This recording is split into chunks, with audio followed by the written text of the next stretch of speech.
There has been an increase of games released for the Atari VCS in 2023, as well as some retro Atari games and some retro games acquired by Atari. There have been a bunch of new indie games released on the platform. That has intrigued me more than many others that I've seen come up on the system is Doodle Taxi.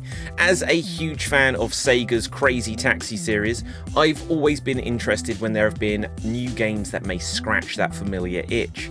Sega, after all, haven't released a true new Crazy Taxi game since Crazy Taxi 3, which came out all the way back on the original Xbox. Sure, there was a combined version of Crazy Taxi 1 and 2 for the PSP, and there may have been Fair Wars, or I can't even remember what the mobile game was, but it wasn't a true Crazy Taxi game.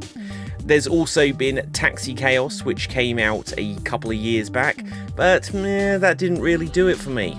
Could this new game on the Atari VCS, Doodle Taxi, scratch that itch and be a really true successor to Crazy Taxi? Let's find out. Doodle Taxi is similar to Crazy Taxi in that they are both taxi-based games where you pick up customers and drive them to their destination to earn money. There are some things that make Doodle Taxi a unique experience. Some of these are inventive, if a little underdeveloped, and some of them are choices which I think hold the game back in certain ways. From my understanding, Doodle Taxi, which comes from Metgan Games, is made by a solo developer. This makes it especially impressive for what it is, but whilst we can keep this fact in mind, I always lean towards judging a game by the merits of how fun it is, how well made it is, how much it costs, and how much of your time it is worth putting into it. Separating Doodle Taxi from the likes of Crazy Taxi, the much more recent Taxi Chaos, and even The Simpsons Road Rage is the art direction of the game. In Doodle Taxi, when you start playing the game, pretty much the entire world you occupy, including the taxi you are driving, looks like ink outlines on a brown paper bag. It's unusual to see what is effectively a black and white game, or to put it more correctly, brown and black, but this is justified by the story of the game, because yes, there is a story to this game. Now, this is something which is especially underdeveloped in the game, but there is a story that is shown off with a storybook presentation when you first play it. Apparently, a wicked witch has put some curse on you, and it's made you colorblind or stolen all of the color from the world. I didn't really read it, but it was something like that. Your aim is to restore colour to the world by taking customers to their destinations and driving safely. Well, we'll get to that aspect in a second, but yeah, how does this story make sense? Look, it has to be said that the storyline is really bizarre, and you never see anything of this witch, and the world you drive around doesn't look in any way fantasy-based. It's a shame because a fantasy world would have made a fun setting which would have further set it apart from the likes of Crazy Taxi or even Grand Theft Auto, which allows you to drive around in a taxi. Some fantasy style cars or horse and carts would have been cool. But I will look past this wicked witch aspect of it as it's such a minor part of the game. I won't hold it against the game in this review. The fact is, the game has a very unique look with its brown paper bag filter, and it's very cool to see. Doesn't really matter the reason behind it. One may think this art style may start to tire quickly, but that is where Doodle Taxi has an ace up its sleeve. The more customers you get to their destinations, the more the world starts to be coloured in. This isn't quite like in the movie Pleasantville, where just certain objects fill in fully in an otherwise black and white world, but instead everything starts to gain colour like you just turn the colour filter up slightly on a television.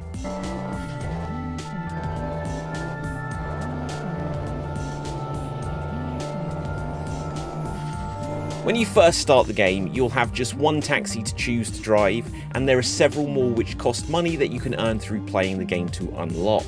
Starting the game, I was impressed by the graphics, which while simple in certain ways, were more than functional, and with the impressive and unique art style, were fun to drive around. The music is a sign that this is anything but a Crazy Taxi clone.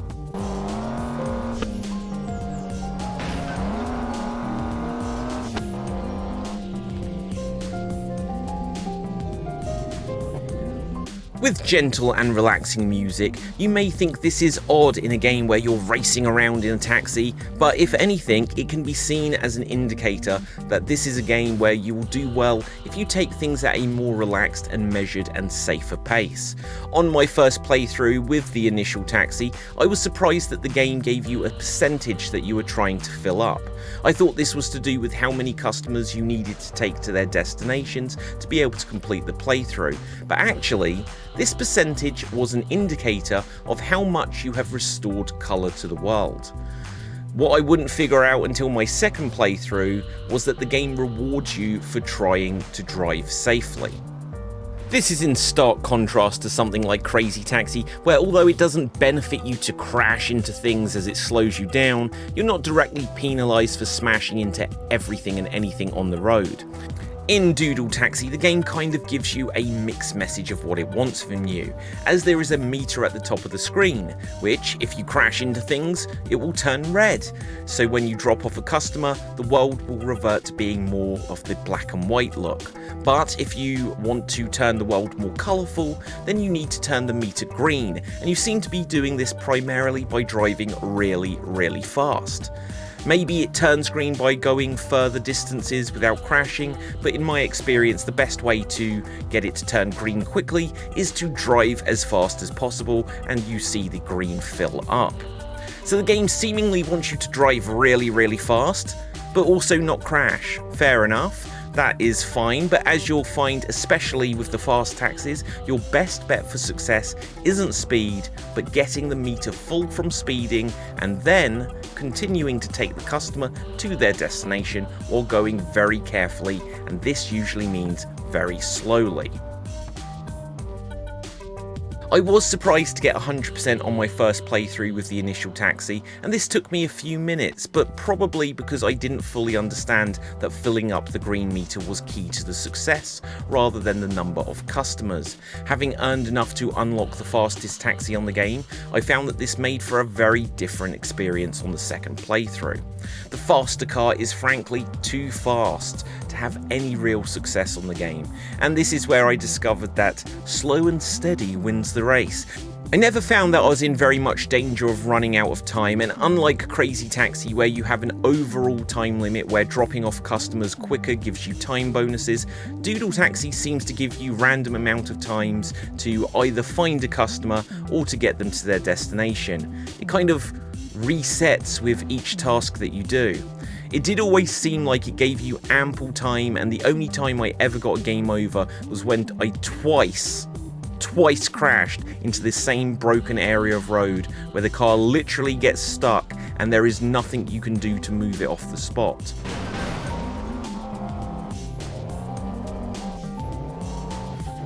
Maybe it's a glitch, or maybe they put this as like a game over zone, so yeah, there's literally nothing you can do if you hit this point. Or the other way it ended is when I just gave up and let the time run out on purpose. Picking up customers and dropping them off is pretty much the same as in Crazy Taxi, but in what is the biggest difference to how Crazy Taxi plays, there isn't an ever-present on-screen arrow to lead you to the destination in the open city. And I say city, it's more like a smallish town. Instead, there is an on-screen map and there is a yellow indicator of your destination. If your destination isn't close enough to be shown on screen, the yellow dot will hover at the edge of the map, which will indicate where you need to head towards. This works almost as well, and I was surprised at how well this did work, considering I really do like the Crazy Taxi arrow. I have always thought that the arrow in Crazy Taxi was genius to the point that I'd love an actual car that has a windscreen with like AR features with a heads-up display built in that would show you where to go on the actual road instead of just using a sat-nav.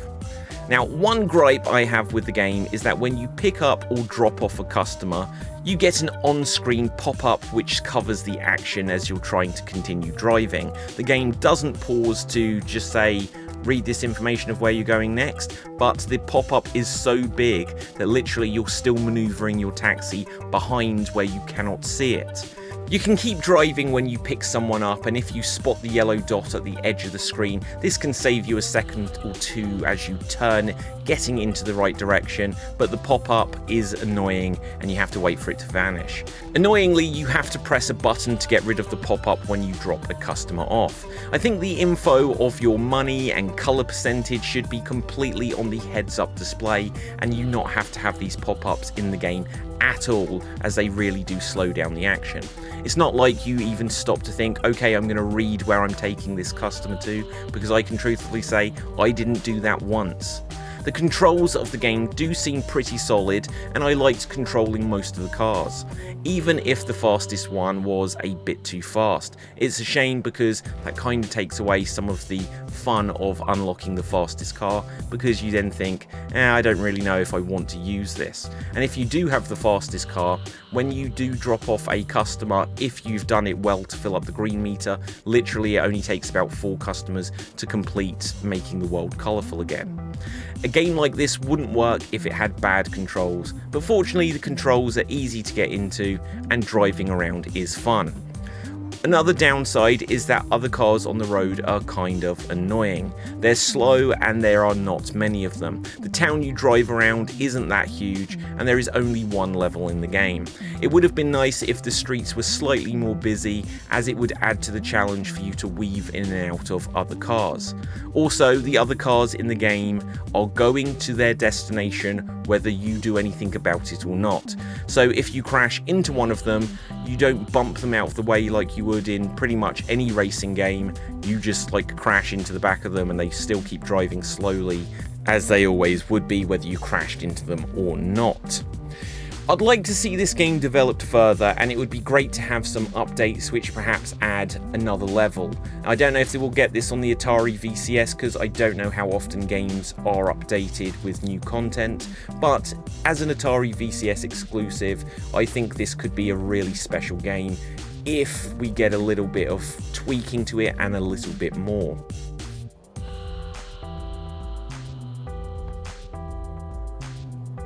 Something more to tie in what you experience in the game with the storyline they've created would also be good, and maybe some ways to earn some bonus cash like you can in Crazy Taxi by pulling off certain moves with your car. This is a simple game, but a fun one.